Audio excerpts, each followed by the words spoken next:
Good afternoon, everybody. The tie, John. The tie. Back in the 1990s, the FAI were not into marketing. Certainly weren't into ties. And Pauline and I, Pauline, by the way, sends her regrets. She's enjoying the sunshine in Spain at the moment, so I'm at home minding the children, and she's out there sunning herself. But the tie was acquired. I went to Florida before, because the Irish team were training down there in Florida for the '94 World Cup. And I went to a shopping centre and I tried to find something with a bit of Irish attachment to it, and they were selling these ties. I tried to buy a tie in Ireland and the UK and I couldn't.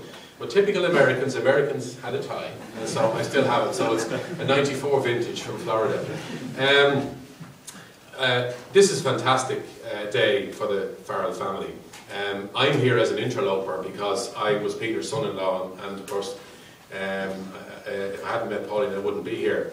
And you know, it's astounding from my perspective that the FAI have managed to be able to get memorabilia for an alcove at all.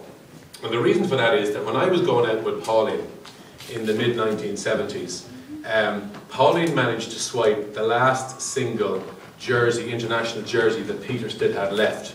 Because Peter was a very generous soul, and everybody who called to the door looking for something to do with football, Peter would have handed it out.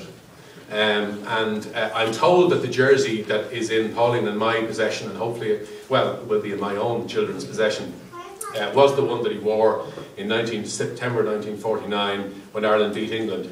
Now, I don't know, John, whether in the alcove there is a tape recorder, but if there was a tape recorder, on the loop on that tape recorder would be the question that Peter must have asked people a million times, and certainly in all the time that I knew him, and that was, who scored the goal to beat England at Goodison Park in 1949? A nice little looper over the goalkeeper, as you were saying. A cute lob. A cute lob, absolutely. It really is tremendous, as I said, for the family. We really would like to thank Joe Dodd.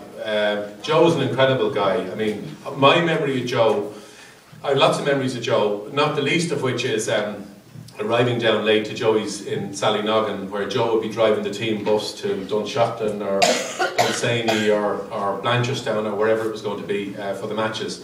And then the next week you see Joe walking the touchline at Lansdowne Road, shepherding people around. Joe is what makes actually football, I think, a people's sport and a people's game, close to the people.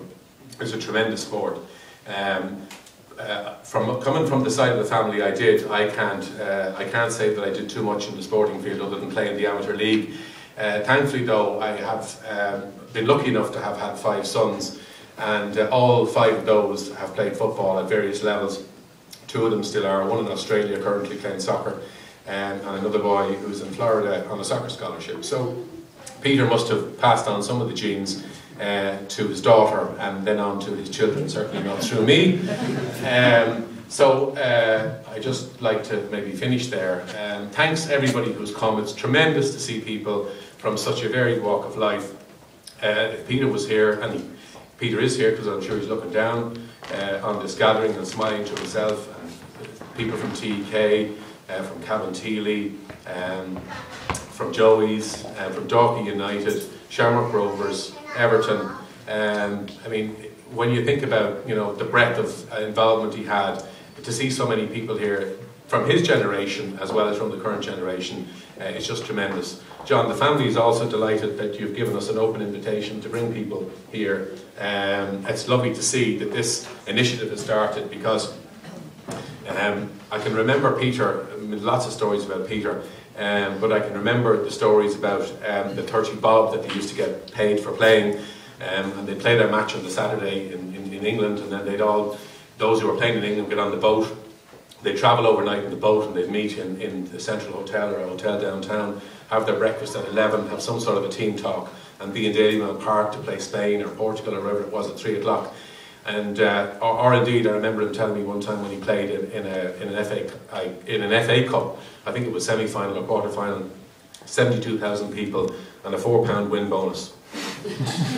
And when you think about what's going on today in terms of the sport, really and truly, the foundation of the sport was and should remain for the people and of the people, not about all the money piece, but about the enjoyment that it brings to so many people, but also, of course, the enrichment it brings to the family. So again, thanks to the FAI on behalf of the family, and thank you everybody for coming.